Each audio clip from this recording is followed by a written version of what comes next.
बिस्मिल्लाहिर्रहमानिर्रहीम अस्सलाम वालेकुम। कैसे आप सब? उम्मीद करती हूँ सब ठीक ठाक होंगे। अल्हम्दुलिल्लाह अल्लाह पाक के फजल करम और आप सबकी दुआओं के सदके मैं बिल्कुल ठीक ठाक हूँ।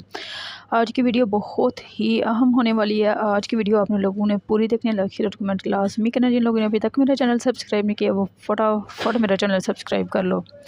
मेरी एक दोस्त है तो उसकी ना अम्मी की डेथ हो गई हुई है, तो चारों भाइयों की शादियाँ हो गई हैं। तो जो उसके भाई हैं ना वो बाप की ज़िम्मेदारी लेने से भी ना तंग ही हैं, अक्के पड़े हुए हैं। सीधी साफ लफ्ज़ों की बात है कि एक कहता है कि एक महीना अब्बा जी मेरे घर रहने तो दूजा महीना जो ना भाजी थोड़े घर रहना। ठीक है, ज़िंदगी बड़ी मजबूर हो जाती है। वो बाप जिसने सारी ज़िंदगी अपने बच्चों पे इन्वेस्ट कर दी होती है कि कल को ये बच्चे मेरा मुस्तकबिल होंगे, तो वो गिन गिन के दिन निकालते हैं ना। आपने कई बार सुना होगा कि एक माँ 10 बच्चे पाल लेती है, लेकिन 10 बच्चे मिलके एक माँ को नहीं संभाल सकते। तो यही हकीकत है। तो बड़ी तलख़ हकीकत है, बड़ी तकलीफ़ देने वाली हकीकत है ये। तो वो कहती है कि मैं एक बार गई उधर अपनी अम्मी की तरफ ना, तो क्या हुआ कि कहती है दोपहर का वक़्त था, मेरा बेटा भी मेरे साथ था, तो कितनी देर बैठे रहे तो वो शिकंजवी बना के ले आए। ठीक है, तो आजकल के बच्चे ना बड़े ही तेज़ और बड़े ही चालाक हैं, और माँओं ने ना पता नहीं कैसे कैसे अपने भरम बनाए होते हैं। दाल रोटी खा के भी बेचारियाँ जब ससुराल में जाती हैं तो दांतों में तीला मारती हुई जाती हैं कि भरा बकरा खुआया। तो वो बेटे ने जाके सारी पोल खोल दी घर कि किसी मामी ने सानू पूछा ही नहीं है। तो वो कहती है तब से ना मैं बहुत कम जाती हूँ अपनी अम्मी की तरफ कि चलो जो मेरा थोड़ा बहुत भरम रह गया वो बना ही रहे। तो जो उसकी नंदे हैं ना वो हर वक्त कहती है सर पे सवार रहती हैं और आके एक काम तक नहीं करती हैं। इतना ज़लील करती हैं, इतना ज़लील करती हैं। बच्चे अगर उनके बच्चे कोई चीज़ खा भी लेते हैं ना तो बर्तन तक नहीं उठाती। तो उसकी सास कहती हैं बेचारियाँ पिछू कर दियाँ ही आइयाँ ने। तो उसकी तकलीफ़ में और इजाफा हो जाता है कि मेरी ना माँ है, मेरे लाड कोई उठाए और ना ससुराल में कोई सुनता है। तो मेरी यकीन करें, जहाँ तक मेरी वीडियो आप लोग देख रहे हो, सुन रहे हो, इस वीडियो को इतना शेयर करो कि उन सासों तक ये वीडियो जाए जो अपनी बेटी को तो बेटी समझती हैं लेकिन बहू को बेटी नहीं समझती। बहू का तो यही बहुत बड़ा दुख होता है कि अपना माँ बाप, घर बार, अपनी आसाइशें, सहूलतें, अपने बाप का प्यार, भाइयों का मान सब कुछ छोड़ छाड़ के आपके दर पे आ जाती है और मुहताज होती है आप लोगों की। और उसकी आला ज़रफ़ी होती है कि आप लोगों की हर बात सुनती है, चुप रहती है, क्योंकि वो घर बसाना चाहती है। बहुत सी लड़कियां सारी ज़िंदगी ससुराल के जुल्म सितम इसलिए बर्दाश्त करती रहती हैं कि पलट के जाएं तो जाएं कहाँ, क्योंकि ज़ाहिर है भाइयों की शादियां हो चुकी होती हैं, तो पलट के जाने पे भी वो जो है ना मुकाम नहीं रह जाता जो बेटी का होता है।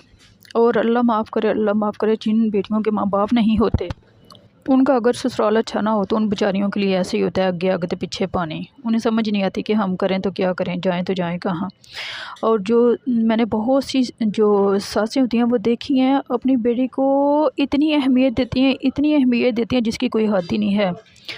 अगर बहू के सर में दर्द है तो वो बहाना है, नाटक है, ड्रामा है, और अगर बेटी को है तो वो बहुत बड़ी तकलीफ़ है। और दिल करता है कि सारे पूरे घर वाले उसका सर दबाएं, उसकी देखभाल करें, और भाई आएँ तो उसके पास ही टिके रहें। बिल्कुल अपनी बीवियों के पास ना जाएं, ना उन्हें पूछें, ना बुलाएं, बस उसकी भगत करते रहें। कभी नंद का ड्रामा शुरू हो जाता है तो कभी सास का। ये ड्रामे बाजियाँ पता नहीं कब ख़त्म होगी। औरत की दुश्मन बनी हुई है। तो खुदा का वास्ता है ऐसे किसी को इतनी अजियत ना दें कि वो अपनी ज़िंदगी के सुख के लिए सासों के मरने की दुआएं करें। तो नॉर्मल ज़िंदगी गुजारें। जैसे आप अपनी बेटी को बेटी समझती हैं, अपनी बेटी को इंसान समझती हैं, बेटी के दुख को दुख समझती हैं, ऐसे ही बहू के दुख को, उसकी तकलीफ़ को, उसके मसलों को अपने मसले समझें। तो इंशाअल्लाह ताला अल्लाह ताला आपकी बेटियों के भी मसले मसाइल हल कर देगा। अच्छा, वो कह रही थी कि जैसे जैसे ये मेरे साथ सलूक करती रही हैं ना, वैसे ही कहती है मेरी नंद के साथ उधर उसके ससुराल में होता है तो मेरे सामने पिट फटोका डाला होता है कि ऐ हो गया, ओ हो गया, इंज हो गया, ओ हो गया, ओदी सास ने ऐ किया, ओदी नंद ने ऐ किया। कहती है सारा कुछ इन्होंने मेरे सामने मेरे साथ किया हुआ है। लेकिन अब उन्हें एक भी बात याद नहीं है। उन्हें लगता है कि मेरी बेटी का दुख बहुत बड़ा दुख है, उसकी तकलीफ़ बहुत बड़ी तकलीफ़ है। आ जाती है तो सारा दिन अंदर घुस के बैठ के बातें करते रहना है, उधर ही खाना है, उधर ही बर्तन रख देने हैं, उधर से कहती है खुद उठाने हैं, खुद सारा कुछ करना है, सारे काम करने हैं और सारा दिन नौकरियाँ और नौकरियाँ भी सुनते रहना है।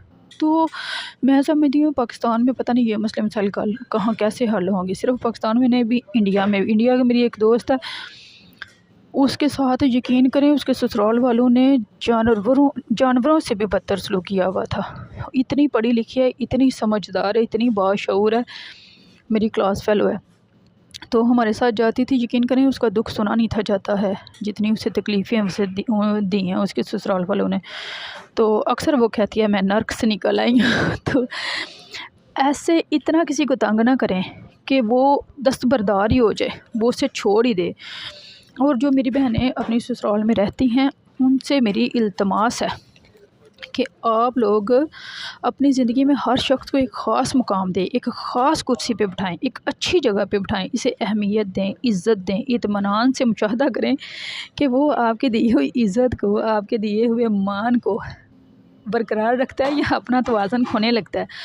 अगर उसका तवाज़ुन खो जाता है, वो डगमगा रहा है, तो आप इसकी जगह इससे ना छीनें, बस वहाँ से खुद आराम से तसल्ली से उठ जाएं, ठीक है, खुद खामोशी से वहाँ से हिजरत कर जाएं।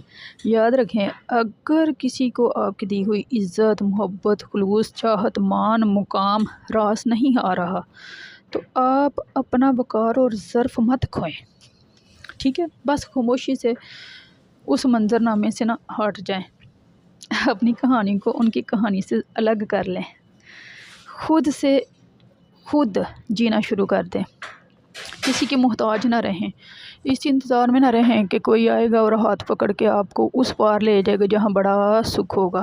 अपने सुख के लिए खुद आपको कोशिश करनी पड़ेगी, आपको स्ट्रगल करनी पड़ेगी, आपको खुद को समझाना पड़ेगा। और ज़िंदगी में एक ऐसा मुकाम होता है जब इंसान को अपना हाथ पकड़ के चलना पड़ता है, ठीक है। तो अपना हाथ पकड़ के खुद चलने की आदत डालें। मोहताजियाँ जो है ना, बड़ी बुरी चीज़ है।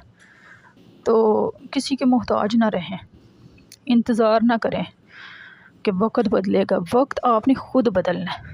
वक्त कैसे बदलेगा? जब आप कोशिश ही नहीं करेंगी, जब आप स्ट्रगल ही नहीं करेंगी, जब आप एक डगर पे चल रही हैं तो बस चल रही हैं।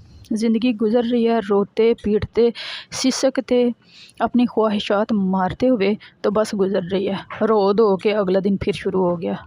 तो आप लोग कब तक ये जुल्म सितम बर्दाश्त करती रहेंगी? खुद को बदलें, अपनी अहमियत का एहसास खुद को दिलाएं, बताएं कि आप कोई आम नहीं है।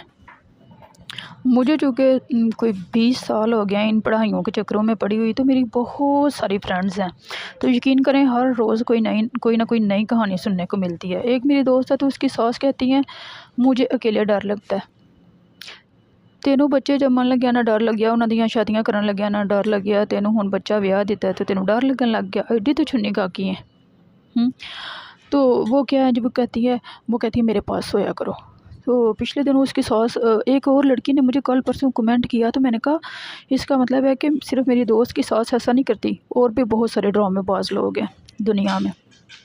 तो वो मुझे कहती है कि एक दिन मेरी नंद और नंदोई आए हुए थे, तो मैंने उन्हें कहा आज आप उनके पास सो जाएं। कहती हैं अच्छा मैंने शर्म ना आए दी उन्होंने दोवां जियां दे कोल सौंदे आ। अच्छा तो जो आपका बेटा और बहू हैं वो 2 जी नहीं है? तो खुदा का खौफ करें आंटीज़, कुछ अकल को हाथ मारें, अपने बच्चों की ज़िंदगियाँ ऐसे ख़राब ना करें, उन्हें खुल के जीने दें, उन्हें अपनी ज़िंदगी इंजॉय करने दें, उन्हें इतना ज़लील ना करें कि वो आपकी नाफरमानी पे उतर आएँ। तो अल्लाह ताला ऐसी आंटियों को हिदायत दे, तौफीक दे, हिम्मत दे कि वो भी खुले दिल से अपनी बहुओं को तस्लीम करें और बहू को भी इंसान ही समझें, उसके दुख को, तकलीफ़ को, मुसीबत को, परेशानी को समझने की कोशिश करें, उसे मज़ीद और दुख ना दें। तो बहुत ये हमारे मुआशरे का बहुत बड़ा अलमिया है कि बेटी का दुख बहुत बड़ा दुख लगता है और बहू का नाटक लगता है। तो बहनें जो हैं वो आपके बुढ़ापे का सहारा है, बेटियों का मायका है तो उन्हें ख़राब ना करें, उनका दिल इतना बुरा ना करें कि बाद में वो आपको घास भी ना डालें। और बहू जो है ना वो इंसान है, वो कोई कंप्यूटर नहीं है कि बाद में जब आपका दिल करेगा आप सॉफ्टवेयर जो है ना वो नया कर देंगे, हर चीज़ अपडेट कर देंगे, पिछली सारी डिलीट कर देंगे। ऐसा कुछ नहीं होने वाला, उसे भी सारी चीज़ें सारी ज़िंदगी याद रहेंगी। तो जब फिर वो अपने ही हिसाब से और आपकी सारी बातों को, आपके रवैयों को याद रख के आप लोगों के साथ चलेगी ना, तब आप लोगों को बहुत तकलीफ़ होनी है। तो फिर आपने कहना है साड़ी नूंह बड़ी भैड़ी है।